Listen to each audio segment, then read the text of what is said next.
জয় হরিচাঁদ, জয় গুরুচাঁদ, জয় শান্তি সত্যভামার জয়। আমরা এখন আছি আনন্দবুড়ি মায়ের মন্দিরে, যে আনন্দবুড়ি মা অশ্বিনী সরকারকে কিনে নিয়েছিলেন। জয় হরি বল।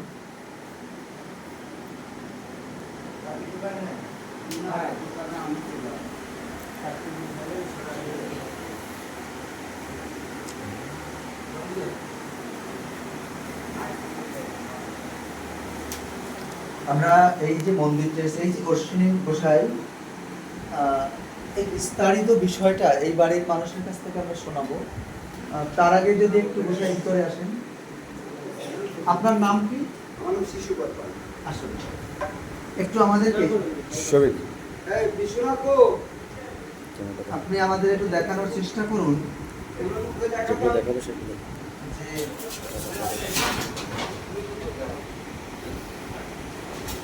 যে এইগুলো, এই যে এটা কি, এটা কি ব্যবহার করতে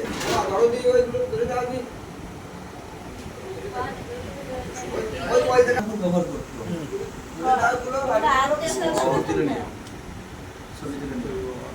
এটা গুরুচাঁদ ঠাকুরের হাতের লাঠি, তাই তো?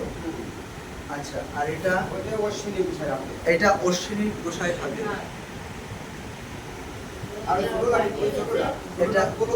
এটা যে গোলক, এটা গোলক পাগলের হাতে। আচ্ছা, আর এটা ওইটা ভক্ত দেখলো রাখালি তিন দিনে। আচ্ছা, ওই এই জুতোটা, হ্যাঁ ফরমগুলো তার গোসাই। এটা তারক গোসাই পায়ের খড়ম। মালা কাছে শান্তি মাতা। এটা শান্তিমালা কার গলায় দিয়েছিল? এটা আনন্দবুড়িকে দিয়েছিল, তার কয়েকটা রয়েছে তো। এটা শান্তিমায়ের হাতের ছোঁয়া রয়েছে এখানে। আর এটা এটা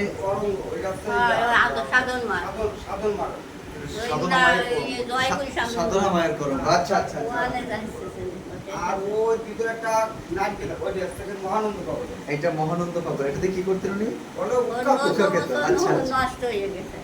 এগুলো স্ক্রিনশট ছবি নিয়ে নেব। আর ওই সিংহের আছে যাদব ডালি। এটা কি যাদব ডালির সিংহ? বাহ, হরি বল। আর ওর ভিতরে একটা নারকেল আছে, ওই যে ওর ভিতরে কাগজের ভিতরে এই নারকেল এটা খোলা যাবে? আচ্ছা, এই নারকেলটা হচ্ছে জগদীশ পাগল। এটা কাকে দিয়েছিল? আনন্দবুড়িকে দিয়েছিল। আজ সে তার স্মৃতি বহন করছে, আপনারা দেখতে পাচ্ছেন। ভিডিওটা আমি বলবো একটু এদিকে দেখাতে। এই যে এই জিনিসগুলো দেখতে পাচ্ছেন, গুরুচাঁদ ঠাকুরের স্মৃতি, মহানন্দ পাগলের স্মৃতি। না, দেখিয়েছি সবাইকে, এটা দেখবেন আপনারা সবাই। আর কর্মবীর গোলক পাগল, আনন্দবুড়ি মা, হরিচাঁদ ঠাকুর, শান্তিমাতা এবং অশ্বিনী গোসাই। এবার একটু আমরা হ্যাঁ এই ঘর দুটো, বাহ, এই ঘর দুটো হচ্ছে অশ্বিনী গোসাইয়ের হাতে। অশ্বিনী গোসাই নিজের হাতে। আসলে আমি যে আপনাদেরকে দেখাতে পারছি, এর জন্য নিজেকে পুলকিত বোধ করছি। আমরা একটু এই আনন্দবুড়ি মায়ের সম্পর্কে কিছু জানবো। আসো ভাই, আমার সঙ্গে যারা এসেছে পাগলরা একটু আসো। আমি পরিচয় করে দিচ্ছি। এই বাড়ির এদিকে একটু থাকি আমরা। দাদার নাম হচ্ছে? আমার নাম শিশুবর পাল। শিশুবর পাল এই বাড়ির আনন্দবুড়ি মায়ের উত্তরাধিকারী হয়ে আছেন এখন।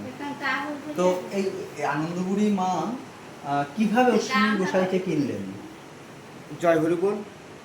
উপস্থিত ঠাকুরের ভক্তবৃন্দ সকলের চরণে আমার রইল প্রণাম।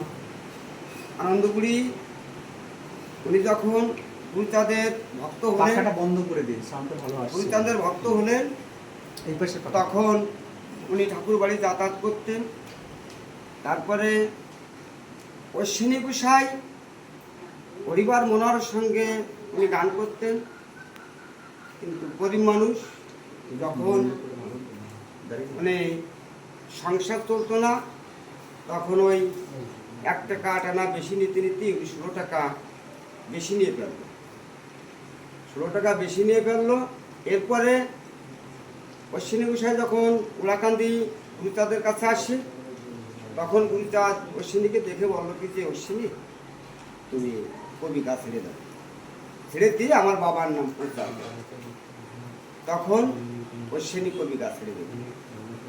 ছেড়ে দেওয়ার পরে এরপরে 1 বছর পরিবার সরকার অশ্বিনীকে খুঁজে বেড়ায়, কিন্তু অশ্বিনীকে আর পায় না। 1 বছর পরে যখন ওরাকান্দি বারুণীতে গেল পরিবার সরকার, তখন দেখে যে আমার গুরুচাঁদের পাশে বসা অশ্বিনী। তখন গুরুচাঁদকে প্রণাম করে বলল, বাবা আমাদের একটা নালিশ। কি নালিশ? অশ্বিনী তো আমাদের সঙ্গে গান করতো, কিন্তু 1 বছর আমাদের সঙ্গে গান করে না। টাকা নিয়ে আসছে 16 টাকা বেশি, তাও আমাকে দেয় না।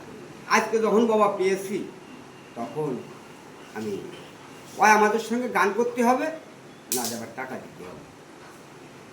গুরুচাঁদ ঠাকুর বলল যে পরিবার মনে হয় আমার অশ্বিনী ও টাকা কোথার থেকে দেবে, ও 16 টাকা কোথা দেবে। তখন পরিবার বললো যে না বাবা টাকা দিতে পারবো না, টাকা আমি ছাড়তে পারবো না, টাকা আমার দিতেই হবে, আর নাহলে আমাদের সঙ্গে গান করতে হবে। গুরুচাঁদ ঠাকুর আবারও বললো যে পরিবার তোরা তো আমার বাবার বরপুত্র ছেলে, আমার বাবার নাম প্রচার করতেছে অশ্বিনী, তোদের বাড়ি কত বড় লোক, তোদের বাড়ি বিল্ডিং আছে, আমার অশ্বিনী গরিব, তার থেকে টাকা। পরিবার সরকার আবারও বললো যে বাবা আমি টাকা ছাড়তে পারবো না, টাকা আমার দিতেই হবে। তখন গুরুচাঁদ হাজার হাজার ভক্তরা ওখানে আমার গুরুচাঁদ থেকে দাঁড়ায় পড়ে হাতখান উঁচু করে বললো যে হে ভক্তরা, আজকে আমার অশ্বিনীকে বিক্রি করলাম, কে কিনতে করছো, কে কিনতে করছে, হাত উঁচু করো। তখন আর ওই বাজারে আর কোনো ব্যক্তি হাত উঁচু করলো না, কিন্তু ওইখানে আনন্দপুরী ছিলেন, উনি যাইয়ে ওনার তহবিল দিয়ে গুরুচাঁদের কাছে গিয়ে বললো কি বাবা এইটি যদি 16 টাকা থাকে তাহলে আমি অশ্বিনীকে নিলাম নেব। গুরুচাঁদ থেকে গুলি গেছে বললো কি আনন্দ, ও মা এটা তো 16 টাকাই আছে, ও 16 টাকা যদি থাকে বাবা আমি অশ্বিনীকে নিলাম।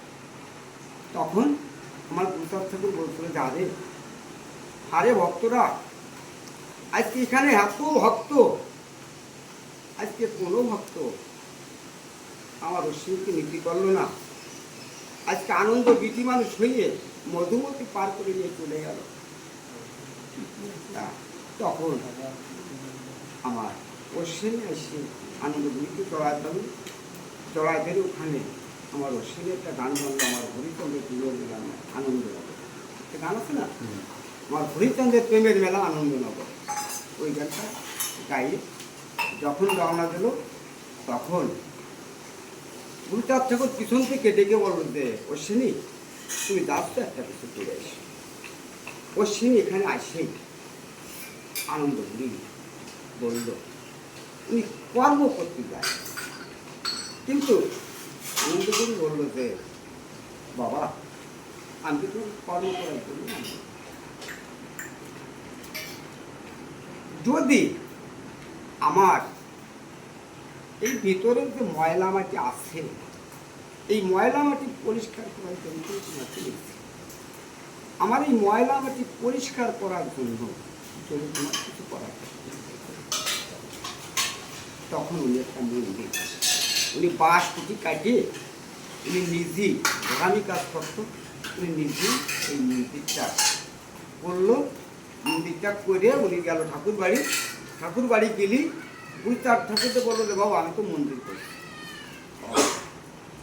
মন্দির করেছে এইবার করে তুমি ঘর স্থাপন করো।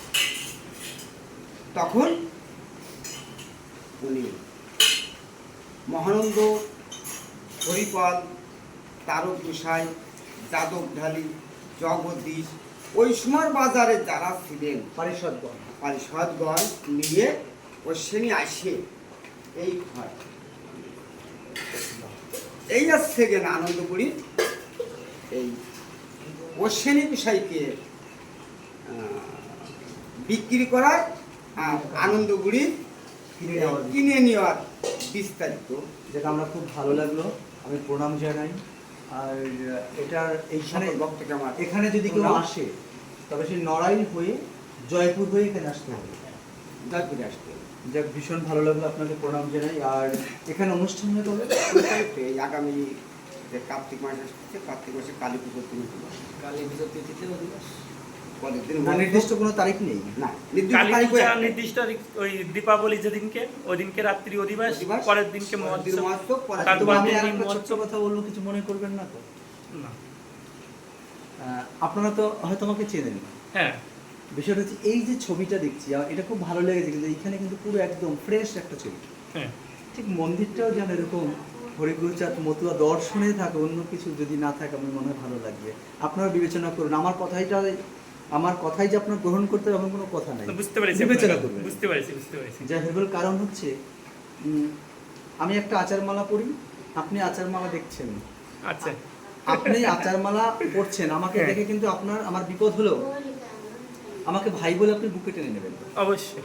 কিন্তু অন্য মানুষ কিন্তু আমাকে নেবে না।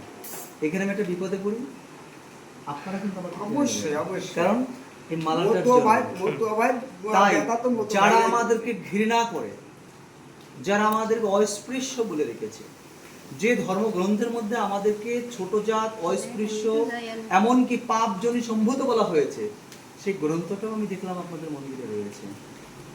এগুলো একটু বিবেচনা করবেন। আমি হিংসা নিন্দা করতে এখানে আসিনি, বিবেচনা করবেন। জয় হরি বল, প্রণাম জানাই, ধন্যবাদ। জয় জয় শান্তি হরি আনন্দে, হরি হরি বল। হরি বল। মা খাওয়া